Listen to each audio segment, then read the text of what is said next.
Hello guys, welcome to રનની રમઝટ episode 4. અત્યાર સુધી આપણે ઘણા બધા ઓનર્સના એપિસોડ જોયા. Thank you for all the love જે વ્યુઅરશિપ અમને મળી છે એના માટે. નેક્સ્ટ છે આઈ થિંક આપણી સમક્ષ અત્યારે આઈસીપીએલના મોસ્ટ કન્સિસ્ટન્ટ ફ્રેન્ચાઇઝ એવા નસરુભાઈ આપણી પાસે એક ઇસ્માઇલી કોમ્યુનિટીના પ્લસ જે અત્યારે જેટલા બી લોકો ક્રિકેટ રમે છે, જેટલા બી લોકો કાંઈ બી સ્પોર્ટ્સ રમે છે, એની કોરમાં જે સેવાઓ આપે છે, નોટ ઓનલી સ્પોર્ટ્સની અંદર બટ જોવા જાય તો ઇકોનોમિકલી, સોશિયલી, જમાતના જે બી પર્સપેક્ટિવની અંદર જેટલા બી સેવાના કામ થાય છે એમાં એ સૌથી પહેલા હોય છે એવા આપણા બરકતભાઈ, જે હવે સિઝન 2માં રિસાર્ડની જગ્યાએ એઝ અ ઓનર તરીકે આવ્યા હતા. સો આપણે આજે વાત કરશું બ્લેક પેન્થર્સની સ્ટોરી વિશે, જે મેં પહેલા લાઈન યુઝ કરી, આઈસીપીએલની મોસ્ટ કન્સિસ્ટન્ટ ટીમ. ચલો જાણીએ શું હતું એ લોકોની બેકગ્રાઉન્ડ સ્ટોરી. થેન્ક યુ પરેશભાઈ, આ બ્રોડકાસ્ટ અમને બોલાવવા માટે. અને ઘણા એક્સાઇટમેન્ટ હતા અમે અમારો બ્રોડકાસ્ટ ક્યારે વારો આવશે, પણ સિનિયોરિટીના હિસાબે અમને છેલ્લો વારો આવ્યો છે. પણ ઘણી મજા આવશે તમારી સાથે વાત કરવા માટે અને અમે રેડી છીએ. અમે ઘણા સમયથી આની રાહ જોતા હતા કે ક્યારે પરવેઝ અમને ઇન્વાઇટ કરે. વચમાં એકવાર આપણે પ્રોગ્રામ થયો હતો પણ ટાઈમિંગની હિસાબે નહોતો થયો. પણ આજે બહુ મજા આવશે. એ વાત તો સાચી નસરુભાઈ કે આપણે અને બાપા, હું તમને બાપાથી સંબોધિત કરીશ આખા પોડકાસ્ટની અંદર, બિકોઝ અમે તમને રિસ્પેક્ટથી એ જ વસ્તુ કહીએ છીએ. 100% આપણે કપલ ઓફ ટાઈમ્સ એવું થયું કે આપણે સ્કેડ્યુલ કર્યું હતું અને સમ ઓફ ધ રીઝનના લીધે એ ન થઈ શક્યું, બટ ફાઇનલી ટાઈમ છે તો આજે આપણે વાત ચાલુ કરીએ. આપણે આ શોના 3 સેગમેન્ટ છે. જે ફર્સ્ટ સેગમેન્ટ છે એનું નામ છે પેસ ટોક્સ. એમાં આપણે તમારી ક્રિકેટિંગ હિસ્ટ્રી, તમારી લાઈફ રિલેટેડ ક્રિકેટિંગ ટર્મ્સમાં આપણે વાત કરશું. સેકન્ડ છે જે છે ક્વિક સિંગલ, મતલબ કે એક રેપિડ ફાયર ટાઈપ, તમને જેમાં ટાઈમ નહીં મળે, તમારે ફટાફટ જે તમારા મગજમાં આવે એ આન્સર તમારે આપવાના રહેશે. અને જે થર્ડ સેગમેન્ટ છે એ છે ધ ગ્રેટ ફાઇનલ્સ. ઓબ્વિયસલી આઈસીપીએલમાં ચેમ્પિયન્સ નહીં, પણ આપણે એમ કાઉન્ટ કરીએ કે મોસ્ટ સક્સેસફુલ ટીમ કઈ છે તો પેન્થર્સનું નામ લઈ શકાય એની અંદર. તો જે 2 ફાઇનલ્સ હતા એ 2 ફાઇનલ્સ રિલેટેડ આપણે વાત કરશું. તો આ 3 સેગમેન્ટ અરાઉન્ડ આખો શો આપણો ચાલશે, રાઈટ? ઓકે, અમે તૈયાર છીએ આ વાત કરવા માટે. સરસ. Okay, so let's start. હું નસરુભાઈ તમારાથી સ્ટાર્ટ કરીશ. જે રીતે હવે આપણે એકબીજાને ઓળખીએ છીએ તો મને તમારા ઓલ્ડેસ્ટ જે આપણી મેમરીઝ છે એ મને રેલવે ક્રિકેટ ગ્રાઉન્ડની અંદર જ્યારે થોરાડાની ટીમ આખી હતી, ફૂલ પેક ટીમ. તમે હતા, આઈ થિંક સ્ટીવ થોરાડામાંથી રમતો હતો, દેન ઘણા બીજા બધા પ્લેયર, શિવરાજ, ઘણા બીજા બધા પ્લેયર હતા. અને તમને એ ટાઈમથી હું જોતો આવું છું. અને પછી આપણી મુલાકાત થઈ મિલનના કેમ્પની અંદર, જે ટેનિસ કેમ્પ સવારે ચાલતો હતો. અને એના પછી ઓન એન્ડ ઓફ ઘણી ટુર્નામેન્ટ આપણે સાથે રહીમાં, ઘણી ટુર્નામેન્ટ આપણે એકબીજાના સપોર્ટથી રહીમાં. હું તમારી ટીમમાં રમવા માટે આવતો, જે વીકલી પ્રેક્ટિસ મેચ જે રમતા ટેનિસની અંદર. ત્યાંથી લઈ અને આઈસીપીએલ સુધી હું જોઉં છું તમારું એન્થુઝિયાઝમ એટલું છે, તમારું ક્રિકેટ પ્રત્યે એક અલગ જુનૂન છે. ક્રિકેટ રમવું હોય તો થોડું ફાઇનાન્શિયલી બી ઇન્વેસ્ટ કરવું પડે. જ્યારે ઇવન આપણે જ્યારે તમારી હિસ્ટ્રીની વાત કરેલી હતી, જ્યારે તમે અમુક વસ્તુની જે લાઈફની સ્ટ્રગલ એક ચાલતી હતી એ દરમિયાન બી તમે ક્રિકેટ નહોતું છોડ્યું. ક્રિકેટમાં શું છે એ વસ્તુ છે તમને કન્ટિન્યુઅસલી કનેક્ટેડ રાખે છે. અને તમને એમ થાય છે ભાઈ લાઈફમાં જે પ્રોબ્લેમ્સ છે એ તો છે જ, બટ ક્રિકેટ મારે મૂકવું નથી. આજથી 20 વર્ષ પહેલાની વાત કરું તો બી એ જ જુનૂન છે, 20 વર્ષ પછીની વાત કરું તો બી એ જ જુનૂન છે. શું જકડી રાખે છે ક્રિકેટ હવે? થેન્ક યુ પરેશભાઈ. આપણી પહેલી મુલાકાત રેલવે ગ્રાઉન્ડના મેચમાંથી થઈ, પણ મેં એની પહેલાથી જ્યારે વિલ્સ વર્લ્ડ કપ 96માં શ્રીલંકા ચેમ્પિયન્સ થયું ત્યારથી ક્રિકેટ રમવાનું ચાલુ કર્યું. ત્યારે આર્થિક પરિસ્થિતિ ઘણી ખરાબ હતી, એ ક્રિકેટ રમવાનું મોંઘું પડતું હતું, પણ તોય ટાઈમ કાઢી અને એક્સ્ટ્રા કામ કરીને ક્રિકેટનો ખર્ચો ઉપાડતા હતા. પણ શોખ એવો હતો કે ક્રિકેટ એક એવી વસ્તુ છે કે એ ઘરના ટેન્શનમાંથી આપણને રિલીફ આપતું હતું અને મજા આવતી હતી. અને પહેલેથી ક્રિકેટનું જનૂન હતું, એટલા માટે અત્યાર સુધી ચાલુ રાખ્યું. ત્યાર પછી આપણે રેલવે ગ્રાઉન્ડ પછી રાજકુમાર કોલેજમાં સાથે રહીમાં, અને તે પછી ટેનિસમાં રમતા હતા, ઘણી બધી ટુર્નામેન્ટ રમી. એમ પછી આપણે ક્લોઝ ફ્રેન્ડ થયા અને બહુ મજા આવી તમારી સાથે રમવામાં. અને અત્યારે આઈસીપીએલ પણ રમે છે અને ઇન્શાઅલ્લાહ હજી પણ ચાલુ રહેશે આપણી જર્ની. સાચી વાત છે નસરુભાઈ. લાઈક આઈ થિંક 20-25 વર્ષથી આપણે કોન્ટેક્ટમાં છીએ ઓન એન્ડ ઓફ. હવે આઈસીપીએલના લીધે અને જે હવે લેધર બોલ ક્રિકેટ રમીએ છીએ એના લીધે આપણે વધારે કનેક્ટ થયા. હું આપણા બરકત બાપાને ક્વેશ્ચન પૂછીશ.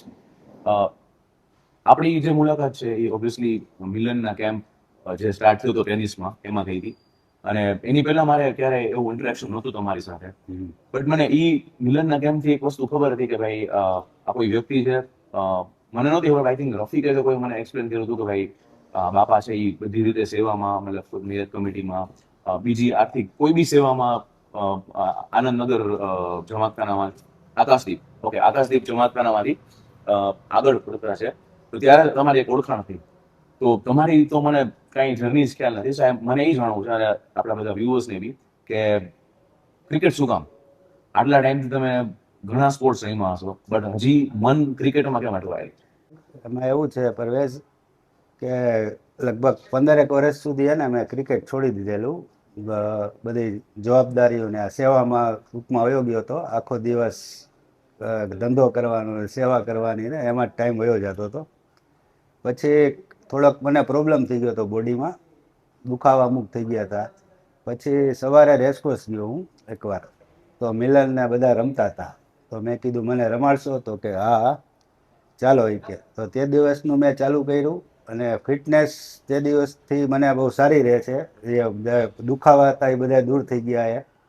અને અત્યારે જેટલા લગભગ છોકરા રમે છે એના પપ્પા સાથે હું રમેલો હોઉં. જેમ કે સ્મિથ છે, એના પપ્પા સાથે હું રમેલો હતો. અને આ ક્રિકેટ શોખની વસ્તુ હોય. આપણે આમ વહેલા ઉઠીને કસરત કરવી હોય અત્યારે તો આળસ થઈ જાય, પણ ક્રિકેટ રમવાનું હોય તો આપણે 5 વાગ્યામાં ઉઠીને રેડી થઈને જઈએ. એટલે ક્રિકેટ એક શોખનો શોખ પૂરો થાય, અને ફિટનેસ, મેન તો વસ્તુ ફિટનેસ છે. ફિટનેસ આપણી જળવાઈ રહે. અત્યારે હું 52 વર્ષની ઉંમર છે મારી, પણ હજી આમ કોઈ પ્રોબ્લેમ મને કોઈ જાતના નથી. સાચી વાત છે બાપા, કે લાઈક એક તમારો પર્સપેક્ટિવ ફિટનેસના લીધે છે ક્રિકેટ રમવાનો, અને એ સાચી વાત છે. એક મોટિવેશનલ થિંગ છે કે ભાઈ જેવું બી રમાય, બટ હું ક્રિકેટ રમીશ, હું મૂકીશ નહીં આ સ્પોર્ટને, કે જે સ્પોર્ટના લીધે મને ખુશી મળે છે. અને જેમ નસરુભાઈ બી કીધું એમ કે લાઈફના ઘણા ફેઝિસ એવા આવ્યા કે ત્યારે ફાઇનાન્શિયલ સ્ટ્રગલ હતી, પણ એ દરમિયાન બી ક્રિકેટ હતું કે એક કલાક 2 કલાકની જે એક માનસિક જે તમારા ટેન્શન છે, જે તમારી કન્ટિન્યુઅસ જે વરી છે, એને સાઈડમાં મૂકી અને તમે ક્રિકેટ રમો છો, તમને હેપીનેસ આપે છે, રાઈટ? મારે નસરુભાઈ બીજું એ જાણવું છે કે થ્રુ આઉટ 25-30 વર્ષના તમે ઓન એન્ડ ઓફ ઘણા મેચીસ રમ્યા હશો, ઘણી ટુર્નામેન્ટ રમ્યા હશો. જ્યારે આઈસીપીએલ નું તમે સાંભળ્યું, આઈ થિંક તમને રિસર્ચથી વધારે ખબર પડી હશે કે શું એનું ફોર્મેટ છે, આ છે. આઈસીપીએલના ફર્સ્ટ સિઝનમાં જ્યારે ઓનરશિપની વાત આવી, ટૂંકમાં કહું તો બ્લેક પેન્થર કઈ રીતે બ્લેક પેન્થર ફ્રેન્ચાઇઝ બની આઈસીપીએલ ની જાણવું છે. યસ પરવેશભાઈ, ક્રિકેટમાં આપણે જ્યારે આઈસીપીએલ ની વાત થઈ ત્યારે રિસાદથી નહીં, તમે જ કીધું હતું, જ્યારે હૈદરાબાદ આપણી ટીમ રમીને આવી નોર્ધન સૌરાષ્ટ્રની, બહુ ખરાબ પ્રદર્શન થયું.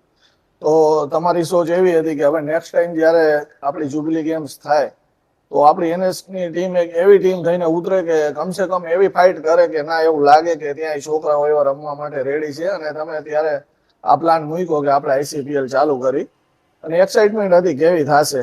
અને મેચ જ્યારે આપણે રહીમાં પહેલી સિઝન, અને એ રહીમાં પછી એવું લાગ્યું કે હવે ઇસ્માઇલી કોમ્યુનિટી માટે આ ટુર્નામેન્ટ એક વર્લ્ડ કપ જેવી છે, જેની એક્સાઇટમેન્ટ એવી એનું જીતવું એટલું મહત્વનું હોય છે. એટલે બહુ મજા આવી. અને બ્લેક પેન્થરનું તમે પૂછો તો બ્લેક પેન્થર જ્યારે ટેનિસ ક્રિકેટ અમે રમતા હતા ત્યારે પણ અમારી ટીમનું નામ બ્લેક પેન્થર્સ હતું, અને એના ઉપરથી જ અમે આ ટીમનું નામ રાખ્યું. અને અત્યારે તો ફ્રેન્ચાઇઝી એટલે અમારી બ્રાન્ડ કહેવાય બ્લેક પેન્થર્સ. ઓ યસ, સાચી વાત છે. એ થેન્ક યુ, મેમરી યાદ કરવા માટે. આપણું કોન્વર્ઝેશન થયું હતું. હું સધન ઇન્ડિયામાંથી રમતો હતો અને તમે મેચ ખતમ કરીને આવ્યા હતા, અને આપણે ત્યારે વાત થઈ હતી કે ભાઈ આપણી હવે કોઈ કોર ટીમ નથી, આટલું મોટા લેવલે ટુર્નામેન્ટ થાય છે, બટ સ્ટીલ આપણી પાસે જે પહેલા ટીમ હતી, ઓ થેન્ક યુ વેરી મચ, એ તો હું ભૂલી જ ગયો. તમે બરકત બાબા પેલા ડાયમંડ્સના ઓનર હતા, રાઈટ? તો આઈસીપીએલ નું જ્યારે અનાઉન્સમેન્ટ સાંભળ્યું હતું, અને આઈ થિંક નસરુભાઈ થ્રુ તમને મેં કીધું હતું ઓનરશિપ માટે વાત થઈ હતી, તમે અગ્રી થયા હતા.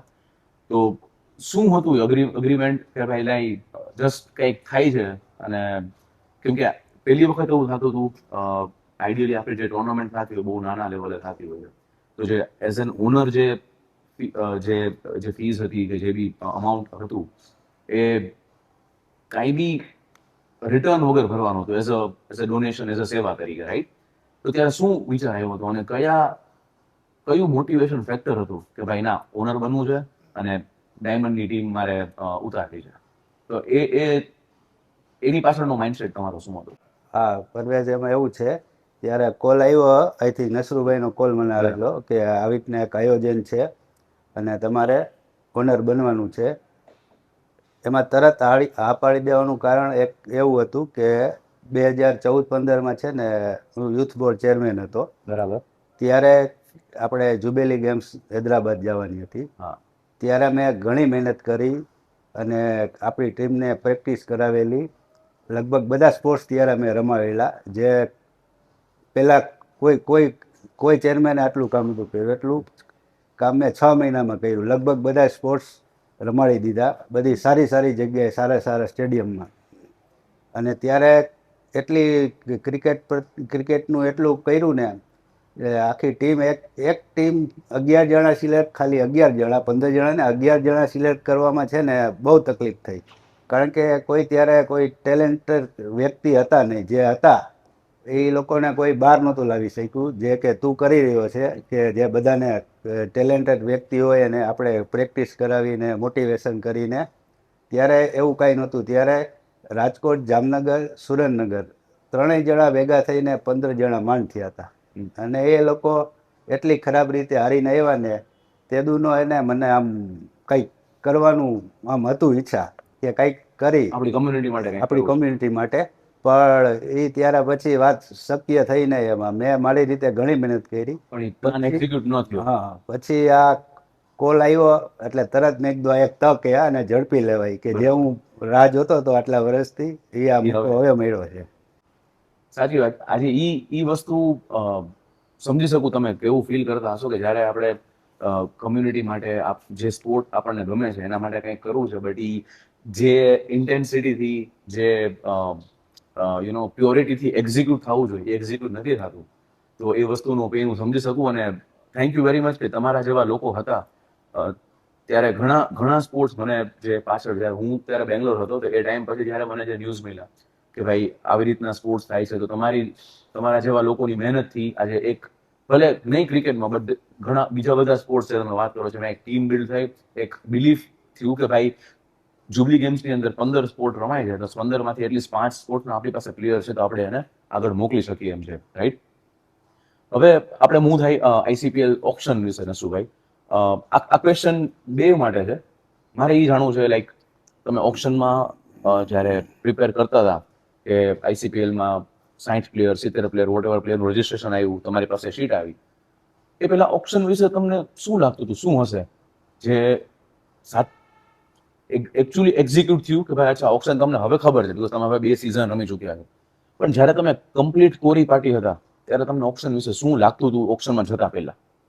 હા, એના પહેલાં છે ને, મેં આઈપીએલની જ્યારે ઓપ્શન થતું ને ત્યારે આમ આપણે ઝલક આમ આવતા જતા જોયું હોય, પણ એકચ્યુઅલી પરફેક્ટ એના રૂલ્સ શું હોય, કઈ રીતે થતું હોય એ ખ્યાલ નહોતો. એ આપણે ઓપ્શન આપણામાં બેઠા જોયું અને આમ ઓનરની ઓલું લઈ ગયું આપણને કે ના આપણે ઓનર છીએ અને કઈ રીતના ખરીદવા, એ બધું ત્યારે ખ્યાલ આવ્યો. એકચ્યુઅલી આપણે ખાલી ઓમ ટીવીમાં જોતા હોય, પણ એકચ્યુઅલી આઈડિયા નહોતો. એક નવી ફિલિંગ જ હતી. નવી ફિલિંગ હતી.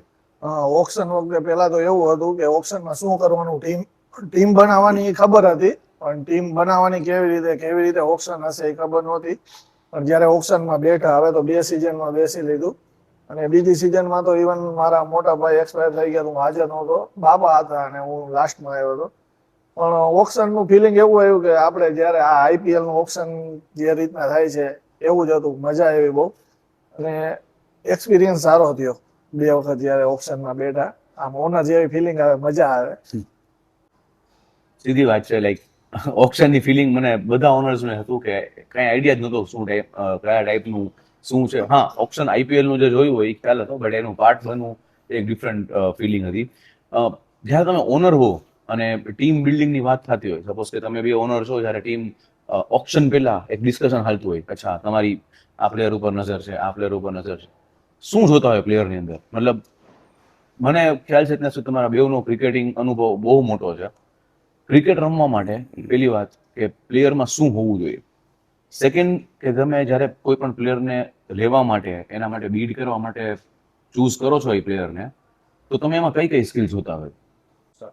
પરવેશભાઈ, જ્યારે ટીમ બનાવવાની વાત થતી હોય ત્યારે અમે ખેલાડીમાં સારો ક્રિકેટર છે એ તો જોતા હોય કે બેટિંગ કરે છે, બોલિંગ કરે છે, ફિલ્ડિંગ, ઇવન એનાથી વધારે જોવી ને તો ખેલાડીમાં અમે એ વસ્તુ પેલા જોતા હોય કે આપણી સાથે એ મેચ કેવી રીતે થાય છે, આપણું માનશે કે નહીં માને, પછી ટીમમાં એની દાખલા Misbehave નહીં કરે. મિસબિહેવ નહીં કરે, સારું વર્તન કરશે કે આપણા અપોઝિટ બધા ખેલાડીઓ રમે છે જે આપણા ભાઈઓ છે એની સાથે કોઈ ઝઘડો નહીં કરે કે ખરાબ વર્તન નહીં કરે, એ બધું ધ્યાનમાં રાખીને ખેલાડી અમે ખરીદવાની ટ્રાય કરી છીએ. અને મેઇન વસ્તુ એ છે કે આપણી સાથે એનો સ્વભાવ મેચ થશે કે નહીં એ વધારે મહત્વનું છે. પછી એ રીતે અમે ખેલાડી મેચ. બરાબર હે. નસરુભાઈ લગભગ બધું કહી દીધું. આપણે બ્રધરહુડની ફિલિંગથી જ રમવાનું હોય એવા જ માણસો છે. એનું પરફોર્મન્સ એક જગ્યાએ છે અને બ્રધરહુડની ફિલિંગ અલગ જગ્યાએ. Character બે સાથે હોવું એ એક વસ્તુ છે. ભલે એનું પરફોર્મન્સ ઓછું હોય પણ બ્રધરહુડ જે હોય તે એના માટે વધારે સિલેક્શન એનું થઈ શકે છે. સાચી વાત છે. પ્લેયર્સ આઈડિયલી જે ડિસિપ્લિનમાં હોય, જે ક્રિકેટિંગ સ્પિરિટ, સ્પોર્ટ્સમેનશિપથી રમતા હોય એનું સિલેક્શન જનરલી પહેલા થતું હોય છે. ક્રિકેટિંગ સ્કિલ હોવી એક વસ્તુ છે કે ભાઈ કોઈ બેટ્સમેન સારો હોઈ શકે પણ કોઈ પ્લેયર સારો હોય એના માટે ઘણા મેટ્રિક્સ છે જે તમે ચેક કરીને લેતા હશો. અને આઈ થિંક કોઈ બી ટીમમાં તમે જોશો કે સારા પ્લેયર તો ઇઝીલી મળી જાય બટ એક સારો ક્રિકેટર જે આપણે કહી શકીએ કમ્પ્લીટ પેકેજ એ એક ડિફરન્ટ વસ્તુ હોય છે. નસુભાઈ, એક મારો out of the track question છે. સીઝન 1 ની અંદર જે તમારું ફિટનેસ લેવલ હતું, સીઝન 2 ની અંદર જે લેવલ વધારે હાઈ વયું ગયું, રાઈટ? અને હવે ડે બાય ડે જોઈએ છે આપણે જે એક્સટર્નલ મેચીસ રમીએ છીએ, જે પ્રેક્ટિસ મેચ રમતા હોય છે, તમારું anticipation, running between the wicket, બોલ માટે રેડીનેસ રહેવું, મિસ ફિલ્ડિંગ ઓછી થાય છે, માઇન્ડ ક્રિકેટ, તમારું માઇન્ડ એટલું હેલ્ધી થઈ ગયું. શું રીઝન છે આ બધી વસ્તુનું? મને ખબર છે તમને ક્રિકેટનું જૂનું છે, તમને હેપીનેસ આપે છે, બટ ફિટનેસ અને ક્રિકેટમાં 100% આપવું એ મોટિવેશન, એ મહેનત તમને કરવા માટેનું પ્રોત્સાહન તમને ક્યાંથી મળે છે? પરવેશભાઈ, ફિટનેસની વાત કરી તો પહેલી સિઝન જ્યારે આપણે રમ્યા ત્યારે તો એમ કહી કે ફિટનેસ હાવ હતી જ નહીં અને આપણે રમી લીધી પહેલી કરીને એનાથી.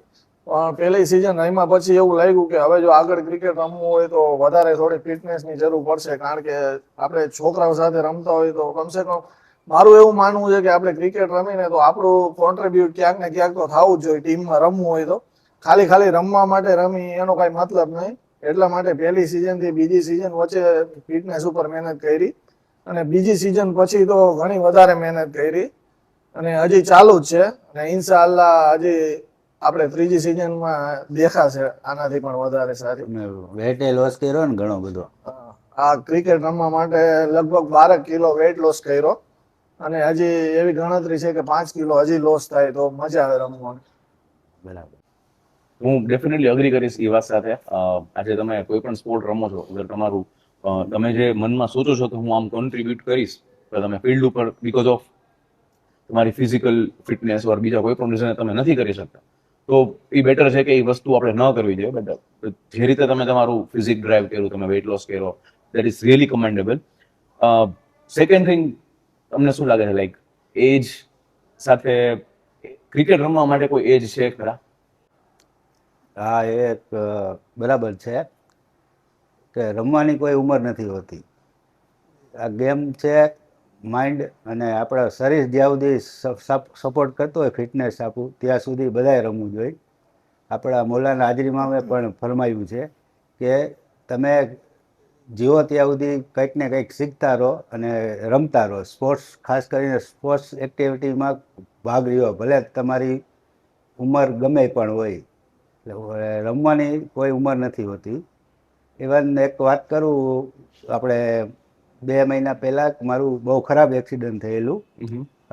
આ સેટરડે મારું એક્સિડન્ટ થયું અને નેક્સ્ટ વીકમાં આપણી કંઈક ટુર્નામેન્ટ હતી એક, તો એ સુપર 6 આઈ થિંક. હા, તો એ સુપર 6 રમવા માટે જ હું એને સાજો થઈ ગયો. નકર એટલી એક વીકમાં એને આટલી રિકવરી કોઈ દિવસ કોઈની ન આવે.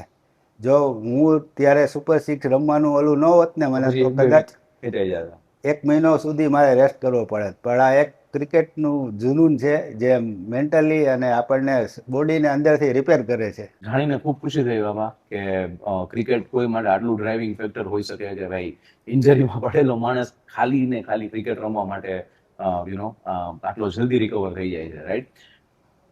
નસુભાઈ, મને યાદ છે ત્યાં સુધી સીઝન 1 ની અંદર જે તમારું ફિઝિક હતું, જે તમારી બોલિંગ હતી, ઘણી વાર એવું બન્યું છે કે ઘણા બધા લોકોએ તમારા ઉપર ટ્રસ્ટ નથી કર્યો. જ્યારે તમે બોલિંગ કરતા હોય એમ કે ભાઈ આ તો બહુ ઇઝી બોલર છે રમવો, અથવા આ બોલર ને તો આપણે બહુ રન પડશે ને એવું થશે.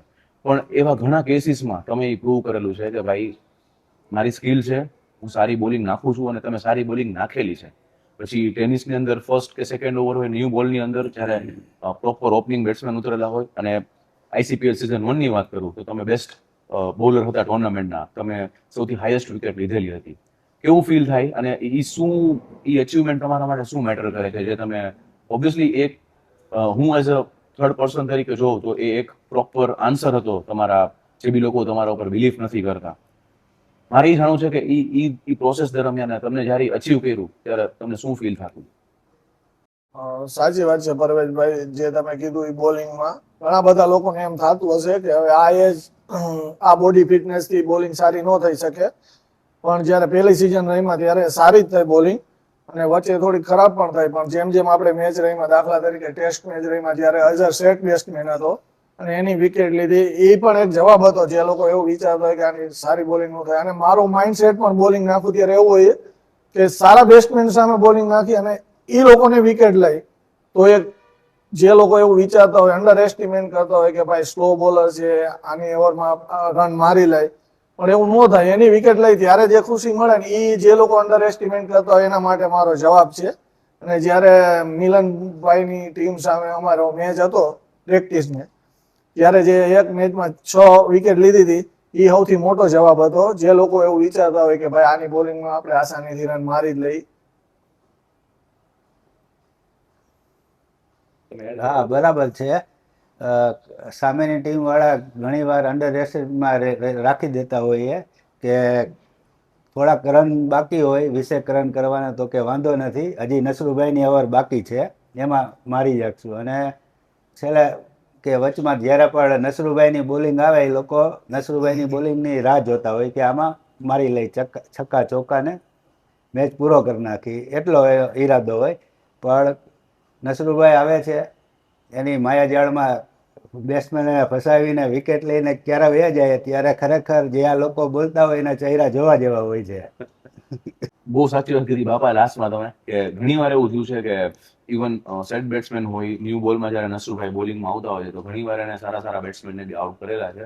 અને પર્ટિક્યુલરલી હું મારા ક્રિકેટિંગ નોલેજ પ્રમાણે એવું માનું છું કે ભાઈ કોઈ પ્લેયર ક્યારેય 100% હોતો જ નથી. મતલબ ઇવન વિરાટ કોહલી પણ ક્યારે 0માં આઉટ થાય છે, અને ક્યારેક ઈ 150-200 રન મારે છે. એ તમારા દિવસ ઉપર હોય છે.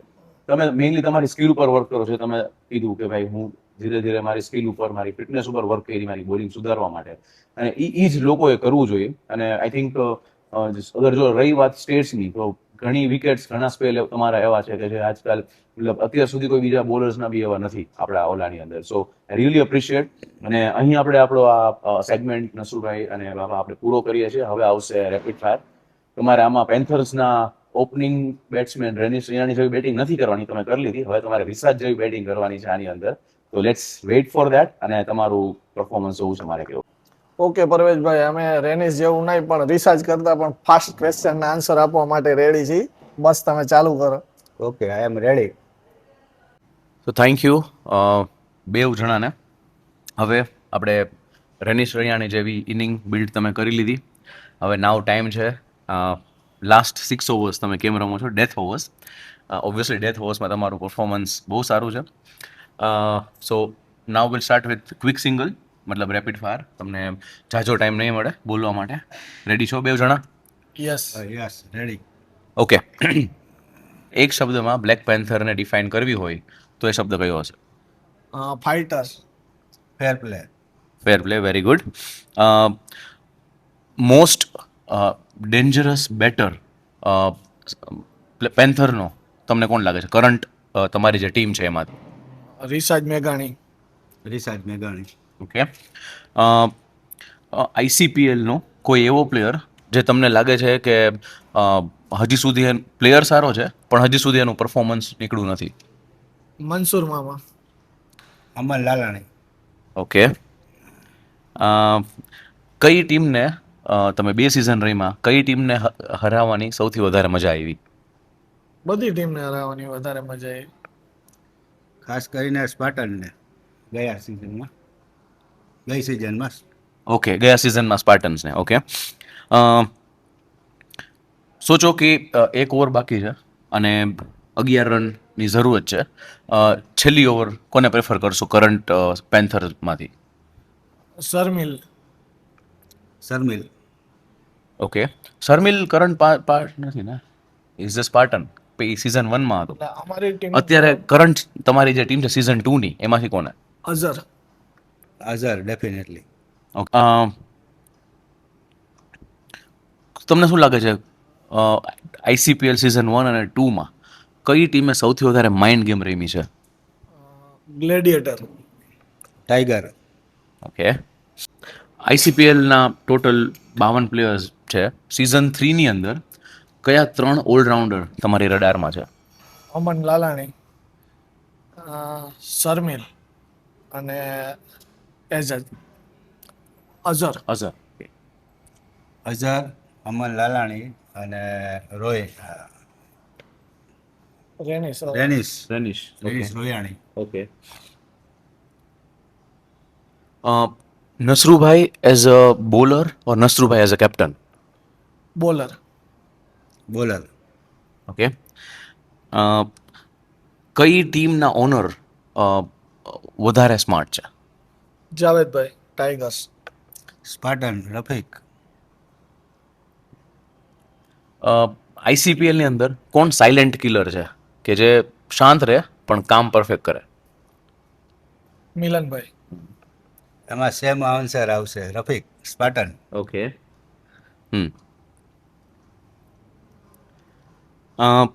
એવો કોઈ પ્લેયર છે આઈસીપીએલની અંદર સિઝન 1 અને 2માં કે જે ઓવર રેટેડ થયો હોય?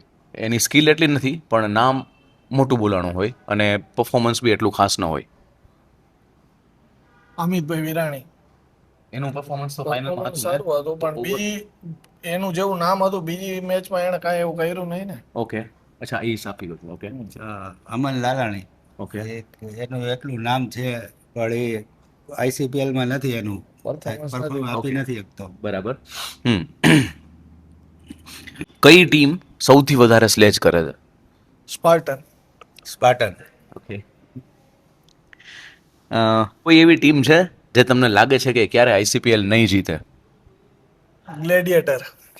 ગ્લેડિયેટર. ફિલ્ડિંગની દ્રષ્ટિએ જોવા જાય તો જે 4 ટીમ છે કઈ ટીમ બેસ્ટ છે ફિલ્ડિંગની અંદર? ટાઈગર્સ. ઓકે. સોયબ નાથાની કે અમન લાલાણી? અમન લાલાણી. શોએબ. ઓકે. કયો ફાઇનલ વધારે હર્ટ કરે છે, સિઝન 1નો કે સિઝન 2નો? સિઝન 1નો. સિઝન 1. જે 4 ટીમ છે એમાંથી સૌથી કન્સિસ્ટન્ટ પરફોર્મન્સ ઓર બેટર ટીમ તમને કઈ લાગે છે? ટાઈગર્સ. તમે તમારું નામ લઈ શકો. બ્લેક પેન્થર આ વખતે લાગે છે. ઓકે. એવી કઈ ટીમ છે જે પ્રેશરમાં ખરાબ રમવા માંડે છે? Panthers. Gladiator. Okay. One of the best finisher આઈસીપીએલનો કોણ છે કે તમે સારી ગેમ ફિનિશ કરતો એવો? અનીશ, મારો વિકેટ કીપર. ઓકે. રેનિશ. સુપર ખેલાડી. ગઈ સિઝનમાં એક મેચ મામાએ બહુ સરસ રીતે ખતમ કરીને કે એના હિસાબે અમે સેમીફાઇનલ મારી શક્યા હતા, તો એ મામા હતા. ઓકે. હા, સેમીફાઇનલ નહીં, ફાઇનલમાં બાપા. તમે ફાઇનલમાં હતા ને? હા, ફાઇનલમાં આવ્યા હતા. હા, ફાઇનલમાં. ઓકે.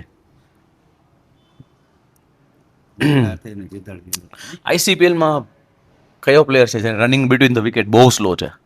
મનસુર મામા. ઓકે. આઈસીપીએલનો મોસ્ટ ડેન્જરસ પ્લેયર, ડેન્જરસ કે ભાઈ બેટિંગ હોય તોય સારી, bowling, fielding A to Z માં ખાલી બેટ્સમેન હોય તોય ચાલે. હું ક્વેશ્ચન એ રીતનો સમજાવું તમને. ડેન્જરસ કે ભાઈ કોઈ બી ડેન્જરસ ઈ આવે એટલે ઈ એની બેટિંગ હોય કે બોલિંગ ઈ બેસ્ટ. મારી ગણતરીથી તો 2 ખેલાડી છે, રિશાદ અને અઝર. ઓકે. તારીખ તારીખ તારીખ એવા મેચ હોય એટલે એનું પરફોર્મન્સ ખીલી ઉઠે છે દબાણમાં પણ. Right, very good gas. હા, તમને આઈસીપીએલનો કોઈ રૂલ ચેન્જ કરવા મળે, કયો રૂલ ચેન્જ કરશો? જે લોકો ઘા બોલર નાખે છે એને બંધ કરાવવાનો પહેલો રૂલ્સ, જેને લીધે બહુ વિવાદ ઊભો થાય છે. ઓકે. આઈ થિંક મારા હિસાબથી છે ને, જે આપણે 13 પ્લેયર સિલેક્ટ કરી છે ને એના બદલે 12 જ રહેવા જોઈએ. કારણ કે કોઈ એક ખેલાડી બહાર બેઠો હોય ને એનું જે પેલું હોય ને, એ જે ફિલિંગ એને આવતું હોય ને, એ એકદમ નિરાશ થઈ ગયેલો હોય. પછી અગાઉના મેચમાં એનું પરફોર્મન્સ વીક પડી જાય મારા ખ્યાલથી. ઓકે. એટલે 12 ખેલાડી જોવા જોઈએ. ઓકે, આઈડિયલી કેપ્ટન કેવો હોવો જોઈએ? વન વર્ડમાં આન્સર આપવો હોય તો શું આપશો? જાવેદભાઈ જેવો. ઓકે, હું નામ નથી પૂછતો, પણ કેપ્ટનમાં કઈ એક ક્વોલિટી છે જે હોવી જોઈએ કે ભાઈ કેપ્ટન છે તો આ ક્વોલિટી તો હોવી જ જોઈએ? એ ખેલાડીઓને નામથી નહીં પણ એની સ્કિલથી પરફોર્મન્સ આપે, એને એપ્રિશિએટ કરે કે આને ચાન્સ દેવો જોઈએ. ઓકે. કેપ્ટન કુલ હોવા જોઈએ. હાલા. હાલા. નેક્સ્ટ સિઝન 3ની અંદર જો પેન્થર્સની ફાઇનલમાં આવવું છે અને ફાઇનલ જીતવો છે તો કઈ એક ભૂલ છે જેના ઉપર એને કામ કરવું પડશે? દાખલા તરીકે અમારે મિડલ ઓર્ડર ને થોડુંક સ્ટ્રોંગ બનવું પડશે, કે જે વધારે રન બનાવે. બોલર તો એનું કામ કરે જ છે, પણ બેટ્સમેનોને થોડીક વધારે મહેનત કરવી પડશે. રાઈટ છે, બેટ્સમેનોએ વધારે મહેનત કરવી પડશે, બોલર તો કામ બરાબર કરે છે. ઓકે, કોઈ એક પ્લેયર કરંટ તમારા સ્કોડમાંથી રિટેન કરવાનો આવે, રિટેન્શન રૂલ નથી પણ એક કરવા મળે તો આ સિઝનમાં તમે કોને રિટેન કરશો? અનીસ, રેનિશ. Wicket keeper. એનું હા, રેનિશ રોયાની. ઓકે. અઝર. અઝર. ઓકે. આઈસીપીએલનો ફાસ્ટેસ્ટ બોલર કોણ છે? અમન લાલાણી. અમન લાલાણી. કઈ ટીમ છે એ તમને લાગે છે હાર સહન નથી કરી શકતી? ગ્લેડિયેટર. એટલે તો આદત થઈ ગઈ છે. સ્પાર્ટન. આ કાપી નાખજો ભાઈ. બાબા, અમે એડિટ કંઈક મારું બી એડિટ નથી કરતો. શાન બહુ સ્ટ્રિક્ટ છે, એડિટ નથી કરતો એટલું ઇઝીલી. ઓકે. એ ખરાબ લાગી જાય. ઓકે, લાસ્ટ 2 ક્વેશ્ચન છે મારા હવે. હું નામ બોલીશ પ્લેયર્સના, તમારે એને 10માંથી નંબર્સ આપવાના છે, રાઈટ? મિલન પ્રેમાની. 10/10. 6, 10માંથી 6. ઓકે. એનિશ રોયાની. 10/9. 10માંથી 9. નુરુદ્દીન પરબતાની. 10/10. 10માંથી 7. ઓકે. અલમીન. 9. 6. ઓકે. અને લાસ્ટ વન છે રિશાજ મેઘાની. 10/10. 10/10. ઓકે. હવે હું બોલરના નામ લઈશ. તમારે મને એને કયા ક્રમમાં તમે બોલિંગ આપશો, કયા ક્રમમાં, પેલી આને આપીશ, બીજી આને આપીશ, તમારે એવી રીતે મને કહેવાનું છે, બરાબર? હું પાંચ બોલરના તમને નામ આપું છું. એ 5માંથી તમારે એને ક્રમમાં ગોઠવવાના છે કે ભાઈ હું નવા બોલમાં આને શરૂઆત કરીશ, એ રીતે ફર્સ્ટ આ, સેકન્ડ આ. ક્વેશ્ચન સમજાઈ ગયો? ઓકે. 5 બોલર છે: શાન માખાણી, નસરુભાઈ વઢવાણિયા, અમન લાલાણી, શોએબ નાથાણી અને અઝર અંદાની. પહેલી ઓવર અમન લાલાણી, બીજી અઝર, ત્રીજી સોયબ, શાન અને લાસ્ટમાં હું. ઓકે.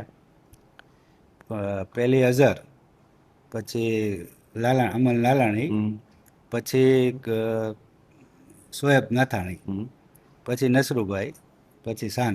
ઓકે. અત્યારે કરંટ ટીમના પ્લેયર્સ જોઈએ છે આપણે, એમાં અત્યારે ટોપ 5 ઓલરાઉન્ડર હોય તો તમે રેન્ક પ્રમાણે કે નંબર 1 આ છે, નંબર 2 આ, નંબર 3 આ, નંબર 4 આ, નંબર 5 આ, એવી રીતે કોઈ પણ 5 ઓલરાઉન્ડરના મને તમારે નામ દેવાના છે. પહેલામાં તો આવે અઝર, પછી બીજામાં આવે અમન લાલાણી, તારિકભાઈ, મિલનભાઈ, મોહિતભાઈ ભાણવટિયા. ઓકે. મોહિત ફ્યુચરનો છે, બટ આ સિઝનમાંથી લાસ્ટ 2 સિઝનમાંથી લેવાના હોય તો કોને લેશો? લાસ્ટ 2 સિઝનમાંથી લેવાના હોય તો આપણે અમિતભાઈ. અમિતભાઈ વિરાણી. અમન લાલાણી, શર્મિલ, અઝર, શાન અને રોયાણી આપણે રેનીશ રોયાણી ઓકે એનું નામ નથી. ઓકે લાસ્ટ ક્વેશ્ચન, એવી કોઈ પ્રાઇસ છે રિસાર્જને રિલીઝ કરવાનો હોય તો તમે રેડી થઈ જાઓ? કોઈ એવી પ્રાઇસ છે 25,000 પોઈન્ટમાંથી હું કહું કે હું તમને 15,000 પોઈન્ટ એક્સ્ટ્રા આપું, તમે રિસાર્જને રિલીઝ કરશો કે નહીં? નહીં, રિસર્ચ તો અમારામાં જ રહેશે. નહીં ન ઓકે. થાય. 25,000 પણ નો આપી આપે. ઓ નાઇસ. આઈ થિંક તમે રિસાર્જના સીઝન 1માં જે 17 બોલમાં 40 ઓડ્સ રન હતા એના કરતાં બી સારી બેટિંગ કરી ક્વિક સિંગલ્સમાં. હવે આપણે મૂવ થશું આપણા ફાઇનલ સેગમેન્ટની અંદર, જેમાં આપણે વાત કરશું બે ફાઇનલ્સની, સિઝન 1 અને સિઝન 2ના, રાઈટ? જેમ નસરુભાઈ આઈ થિંક રેપિડ ફાયરમાં તમે કીધું કે સિઝન 1નો ફાઇનલ હતો એ વધારે હર્ટફુલ હતો, વધારે પેઇનફુલ હતો. શું કામ, કયા રીઝનથી? સાચી વાત છે પરવેશભાઈ, અમારી બ્લેક પેન્થર્સ છે જે 2 વખત ફાઇનલમાં ભૂલ કરી, એ તો અમે સુધારશું. એમાં સેમ ટીમ તો રહેવાની નથી, પણ અમે જે ભૂલ કરી નાની મોટી એની ઉપર અમે ડેફિનેટલી કામ કરશું. અને ફ્રેન્ડ્સની વાત કરી તો જે ફ્રેન્ડ્સ હતો, મારા નાના ભાઈનો છોકરો છે સમર વઢવાણિયા, એ પહેલી જ સિઝનમાં અમારો બ્લેક પેન્થર્સનો એટલો ફ્રેન્ડ્સ હતો કે જ્યારે અમે ફાઇનલમાં હારી ગયા ને તો એ રોવા માંડ્યો હતો. અને ત્યારે એની ઈચ્છા હતી કે હવે આગલી સિઝનમાં હું રમું. જો કે એની ઉંમર નાની છે અને અત્યારે એ એકેડમીમાં પ્રેક્ટિસ કરે છે, અને લાસ્ટમાં ટેસ્ટ મેચમાં એને ચાન્સે મળ્યો હતો અને બહુ સારું રમે છે. અને એના જેવા ઘણા છોકરાઓ જે તમારું પહેલા મતલબ આપણે જે આઈસીપીએલ ચાલુ કરી એનો મેઇન પોઈન્ટ જ એ હતો કે જે ઇસ્માઇલીના યંગ છોકરાઓ છે જેનામાં ટેલેન્ટ છે એ બહાર આવે અને આમાં રમવા માટે આગળ વધે. એ ખરેખર થઈ રહ્યું છે. આ છોકરાને પણ ઈચ્છા છે, ઉંમર ભલે નાની હોય પણ બહુ સારી પ્રેક્ટિસ કરે છે ને ઇન્શાઅલ્લાહ આ વખતે રમશે. યંગસ્ટર વિશે બાબા તમારું શું કહેવાનું થાય છે? બરાબર છે. આ યંગસ્ટરને મેદાન ઉપર પહોંચાડવાનો શ્રેય તને જાય છે. ખાસ કરીને પહેલાં અમે ટેનિસ ટુર્નામેન્ટો રમતા, તો ટેનિસમાં બી પ્લેયર નહોતા થતા. સિઝનનું તો અમે કોઈ દી વિચારતા પણ નહોતા, કારણ કે સિઝનમાં પણ ટેનિસમાં પણ ટુર્નામેન્ટ જેટલા પ્લેયર નહોતા થતા. હવે સિઝનમાં પણ એટલા પ્લેયર થઈ જાય કે લોકોને બહાર બેસાડવા પડે છે. અને યંગસ્ટર છે તેને હું કહીશ કે તેઓ આમાં જોડાય. એના પેરેન્ટ્સને બી હું સમજાવું છું, ઘણા પેરેન્ટ્સને, કે તમારા બાળકને મોકલો રમવા. પણ એ લોકો એટલા ઓલા થઈ ગયા કે ભણવામાં ને ટ્યુશનમાં ને જમાતખાને થાકી જાય. મેં 2-3 પેરેન્ટ્સને વાત કરી, થાકી જાય. પણ એ મોબાઈલ છે, મોબાઈલમાં જે લોકો ગેમ રમતા હોય, પણ નેચરલ જે રિયલ ગેમ છે મેદાનમાં ત્યાં રમતા નથી હોતા. આપણે આ રિસાર્જના કાકાનો છોકરો છે અમન મેઘાણી, એને એકેડેમી જોઈન્ટ ઓલું છે, વાંધો નથી એમાં. એને ક્રિકેટનો શોખ હતો બહુ, એકેડેમીમાં જવું હતું. તો એના પપ્પાને મેં સમજાવ્યા. મેં એને પહેલી વાર રમતા જોયો ને ત્યારે મને લાગ્યું કે આનામાં ટેલેન્ટ છે. એટલે એના પપ્પાને મેં કીધું કે અમનને મોકલો, તમારી પાસે પૈસા ન હોય તો આ ન કરતો હાલ. તમે એને મોકલો, એનામાં ટેલેન્ટ છે. એના પપ્પાએ વાત માની લીધી અને એને એકેડેમીમાં મોકલો હતો. Okay, so I mean definitely આપણે ઈ તમારી જર્નીની વાત કરી, તમારી મિસ્ટેક્સની વાત કરી, તમારા સક્સેસની વાત કરી, બટ ઓવરઓલ અગર હું એક વર્ડમાં જાણવા માંગુ કે સિઝન 3માં તમારો માઇન્ડસેટ શું હશે, અથવા તો તમે જે ઓપ્શનથી લઈને ફાઇનલ જે 2 મેચ રહીમાં, એ 2 મેચ આખા 1.5-2 મહિનાનો જે ટાઈમ હતો, એ 2 મહિનામાં તમે શું શું કર્યું, એ પ્રેક્ટિસ આ તે કોઈ બી વસ્તુ, કઈ વસ્તુ એક એવી છે જે તમારી સૌથી મોટી લર્નિંગ છે અને જે તમે પ્રોપરલી અપ્લાય નથી કરી શક્યા લાસ્ટ 2 સિઝનમાં, અને હવે 3 માટે તમે એ અપ્લાય કરવાના છો તમારી ટીમની અંદર પેન્થર્સને વિન કરવા માટે? પરવેશભાઈ, હવે 2 સિઝનમાં અમને એટલો અનુભવ મળી ગયો છે કે હવે અમે ઓક્શન વખતેથી જ એવો પ્લાનિંગ બનાવી શકીએ કે અમારે કયો ખેલાડી કેટલા પોઈન્ટ્સમાં ખરીદવો છે. અને ટીમ બની ગયા પછી હવે અમે એ ખેલાડીઓને પહેલાં તો એટલા હેને પ્રોત્સાહિત કરશું કે મેચ ગેમ ગમે તેવી થાય, હાર જીત થાય, પણ જ્યાં સુધી એ લોકો ગ્રાઉન્ડમાં હોય ત્યાં સુધી એટલીસ્ટ હાર ન માને, પૂરેપૂરા કોન્ફિડન્સથી રમે. અને ઇન્શાલ્લાહ અમે જીતશું. બધા ખેલાડીઓને પ્રોત્સાહિત કરશું કે ગેમમાં હાર જીત તો થવાની જ છે, પણ જ્યાં સુધી ગ્રાઉન્ડમાં છીએ ત્યાં સુધી હાર નથી માનવાની અને બધાને પૂરો કોન્ફિડન્સ આપશું. બરાબર છે. આપણે આ વખતે એકદમ માઇક્રો લેવલથી બધું પ્લાનિંગ કરીને ચાલશું અમે લોકો, કે જે ભૂલું થઈ એનું પુનરાવર્તન નેક્સ્ટ ટાઈમ ન થાય અને ખેલાડીઓને છેલ્લે સુધી કોન્ફિડન્સ માં રાખશું કે અમુક લોકો સ્લેજિંગના હિસાબે એના અમુક લોકોના કોન્ફિડન્સ ડાઉન ખાસ કરીને થઈ જતા ફાઇનલમાં એ જ થયું હતું.